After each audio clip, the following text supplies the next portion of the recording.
Inspiration for cocktails can come in many forms, including mother-in-laws. Thank you very much, Shelly, for having us do the Dead Elvis, a great dessert cocktail. You believe that Elvis Presley, Bob Marley, and Notorious B.I.G. are on an island somewhere? No, I believe in the Men in Black theory on that one. What's that? Elvis isn't dead. He just went home. Well, he's dead today because he's in this cocktail. So this is cocktail number 3 of my mixology contest cocktails. Mm-hmm. This is called the Dead Elvis. Yes. You're probably wondering, why is it called the Dead Elvis? And we have to thank your mom for that. Yes. So we did a live stream 6 weeks ago, it's been maybe 2 months. Right. And on the live stream, people can kind of chime in with random bottles that we have, and we'll make a cocktail on the spot. Mm-hmm. And your mom was like, make a peanut butter banana cocktail because Elvis Presley ate those. And so we did it, and it worked out pretty well with that specific, just being real quick. Well, then fast forward to the cocktail recipe, and Skrewball Whiskey was a choice. And I was like, well, that's peanut butter. Mm-hmm. And then you can fat wash stuff. So I fat washed Skrewball peanut butter with bacon grease.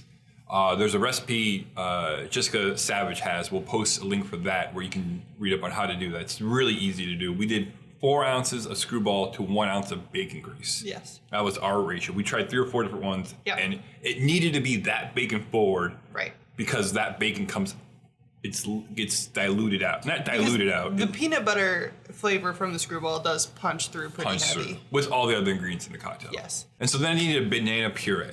Right. Well, we had a banana liqueur that we used, but in the state of Iowa, they do not sell it, so I could not use that in the drink competition. So I had to come up with an alternate way. Take banana slices, add the same weight of sugar to it in a Ziploc bag, and the sugar will start breaking down the banana and make a puree. After about 6 to 8 hours, all the sugar should be dissolved. Put it in a Ninja blender, blend it up, and now you have basically a banana puree. Right. And then I wanted to use vanilla vodka because I thought it helped kind of just round everything out a little bit. Again, we use Pearl because that's what we like. And then to give it that rich deepness of what a sandwich would be, we decided to use an egg. Surprise, surprise, Alchemix Bar makes another flip. Right. This is one, it kind of took us like 2 or 3 times and we were done with it. Like there wasn't really a lot of play around with it. The biggest one was the garnish, which there's no garnish on this one. For the competition though, I did end up doing a bacon grease chocolate syrup, put that on the rim, and then I took banana chips, put that in a grinder to the powder, and put the powder over the rim. So it kind of gives it a little bit of crunch, kind of like a peanut butter crust, or the sandwich of a crust would be. But we don't have any bacon, I don't have any chocolate, and I don't have those banana chips. So unfortunately, I'm not gonna buy all that just for these 2 cocktails. Yeah. To be honest, we kind of baconed ourselves out. Yeah, a lot. This might be the last time we use Skrewball in a very long time. So not because it's not good, but because we've had a lot of it. Yeah, so we've had a lot. Let's move forward to this delicious drink. Yes. Dink. It's so full. Oh yeah. Holy cow. Mm. It's been so long, I forgot how good those are. Yeah. Like you get kind of the vanilla right away, then that peanut butter and bacon kind of comes on through, and the banana's like, don't forget about me, guys. Don't forget about me. Come here. It's the youngest sibling just running behind following. Yeah. And I recommend for this using slightly overripe bananas, like if you were to be making banana bread. The puree's not going to look good. It's never going to be pretty. It's one of those, it doesn't really matter because everything else is going to hide what the color looks like. Right. At the end of the day, there's really nothing else to explain.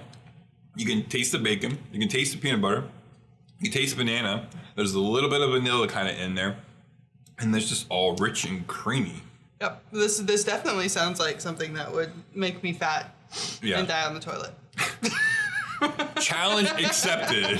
No. And there's a reason why we decided to make this the 3rd cocktail in the entry. Most people would end on this, but I personally don't like to end on super sweet notes at the end of the night. I think that there's still room to like explore flavors and like kind of progress your night and in a better fashion, I guess. So I think you guys should tune in next video and see what our next cocktail is going to be for our fourth one, which is my favorite out of the 4 that we did. Easily. Mine.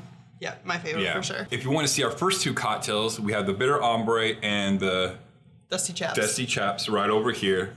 She created that name, so she'll always remember it. Leave us a comment in what you think if you would like this cocktail, or if you're an Elvis fan. Cheers, everyone. Always forget. I always forget.